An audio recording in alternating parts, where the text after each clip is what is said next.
आज़ादी की लड़ाई छेड़ रखी है, उसे तब तक जारी रखना होगा जब तक हमें मुकम्मल आज़ादी हासिल न हो। सुभाष चंद्र बोस। सुभाष चंद्र बोस का जन्म 23 जनवरी 1857 में हुआ। वह उनकी मृत्यु 18 अगस्त 1945 में हुई।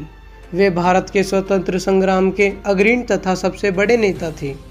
द्वितीय विश्व युद्ध के दौरान अंग्रेजों के खिलाफ लड़ने के लिए उन्होंने जापान के सहयोग से आज़ाद हिंद फौज का गठन किया था। उनके द्वारा दिया गया जय हिंद का नारा भारत का राष्ट्रीय नारा बन गया था। तुम मुझे खून दो मैं तुम्हें आज़ादी दूंगा का नारा भी उनका था, जो उस समय अत्यधिक प्रचलन में आया। भारतवासी उन्हें नेताजी के नाम से संबोधित करते थे। कुछ इतिहासकारों का मानना है कि जब नेताजी ने जापान और जर्मनी से सहायता लेने का प्रयास किया था, तो ब्रिटिश सरकार ने अपने गुप्तचरों को 1941 में उन्हें खत्म करने का आदेश दे दिया था। नेताजी ने 5 जुलाई 1943 को सिंगापुर के टाउन हॉल के सामने सुप्रीम कमांडर के रूप में सेना को संबोधित करते हुए दिल्ली चलो का नारा दिया था और जापानी सेना के साथ मिलकर ब्रिटिश व कॉमनवेल्थ सेना से वर्मा सहित इम्फाल और कोहिमा में एक साथ जमकर मोर्चा लिया। 21 अक्टूबर 1943 को सुभाष चंद्र बोस ने आज़ाद हिंद फौज के सर्वोच्च सेनापति की हैसियत से स्वतंत्र भारत की अस्थायी सरकार बनाई, जिसे जर्मनी, जापान, फिलीपींस, कोरिया, चीन, इटली, मांचुको और आयरलैंड सहित 11 देशों की सरकार ने मान्यता दी थी। जापान ने अंडमान व निकोबार द्वीप इस अस्थायी सरकार को दे दिए। सुभाष इन द्वीपों पर गए और उनका नया नामकरण किया।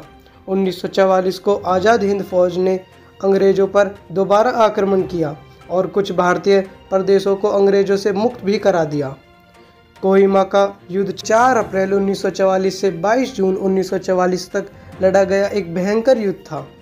इस युद्ध में जापानी सेना को पीछे हटना पड़ा था और यही एक महत्वपूर्ण मोड़ सिद्ध हुआ। 6 जुलाई 1944 को उन्होंने रंगून रेडियो स्टेशन से महात्मा गांधी के नाम का एक प्रसारण जारी किया, जिसमें उन्होंने इस निर्णायक युद्ध में विजय के लिए उनका आशीर्वाद और शुभकामनाएं मांगी। नेताजी की मृत्यु को लेकर आज भी विवाद है। जहां जापान में प्रतिवर्ष 18 अगस्त को उनका शहीद दिवस धूमधाम से मनाया जाता है, वहीं भारत में रहने वाले उनके परिवार के लोगों का आज भी यही मानना है कि सुभाष की मौत 1945 में नहीं हुई थी। वे उसके बाद रूस में नज़रबंद थे। यदि ऐसा नहीं है तो भारत सरकार ने उनकी मृत्यु से संबंधित दस्तावेज अब तक सार्वजनिक क्यों नहीं किए? यथा संभव है तब नेताजी की मौत नहीं हुई थी। 16 जनवरी 2014 यानी गुरुवार को कलकत्ता उच्च न्यायालय ने नेताजी के लापता होने के रहस्य से जुड़े खुफिया दस्तावेजों को सार्वजनिक करने की मांग वाली जनहित याचिका पर सुनवाई के लिए विशेष पीठ के गठन का आदेश दिया।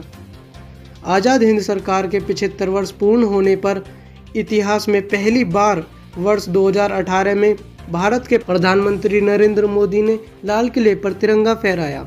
23 जनवरी 2021 को नेताजी की 125वीं जयंती मनाई गई, जिसे भारत सरकार ने पराक्रम दिवस के रूप में मनाने का निर्णय लिया था।